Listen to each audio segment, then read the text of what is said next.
એક બાપે એના દીકરાને ખૂબ ભણાવ્યો. ટૂંકમાં વાત કહું તો વિવાહ થયા પછી એ મા બાપને મોકલી દીધા વૃદ્ધાશ્રમમાં, અને આ બાજુ જલસા કરે પડી. જલસા કેટલો સમય? થોડો જ સમય થયો ને, જે કાંઈ પણ ધન હતું ને બધું જ ઉડી ગયું. રસ્તે રખડતો થઈ ગયો એ દીકરો.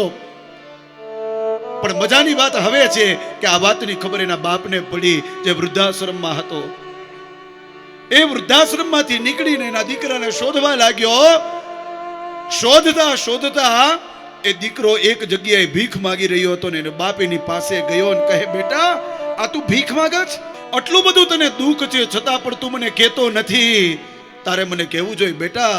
અને ત્યારે દીકરાએ કહ્યું, પિતાજી ક્યાં મોઢે તમને કહું, હું જ તમને વૃદ્ધાશ્રમ મૂકી ગયો હતો. અને ત્યારે બાપે કહ્યું કે તું ચિંતા ન કર, હજી આ તારો બાપ બેઠો છે. અને બાપે મહેનત કરી અને દીકરાને પાછો ઊંચો લાવી દીધો. આ છે બાપની તાકાત.